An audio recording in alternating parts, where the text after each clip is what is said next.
শীতের ফুল গাছের জন্য মাটি প্রস্তুত করা হয়ে গিয়েছে। এবার এই যে খাবারটা তৈরি করলাম, এই খাবারটাতে জল ছিটিয়ে রেখে দেবো একটু ছায়া মতো জায়গাতে।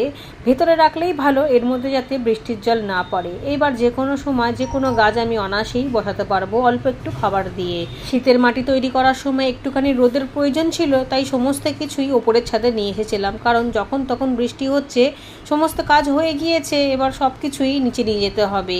কয়েকদিন ধরে এত পরিমাণের বৃষ্টি হচ্ছিল, যখনই গাছে সাপোর্ট দেবো বলে সুতো কাটছিলাম তখনই বৃষ্টি নেমে যাচ্ছিল।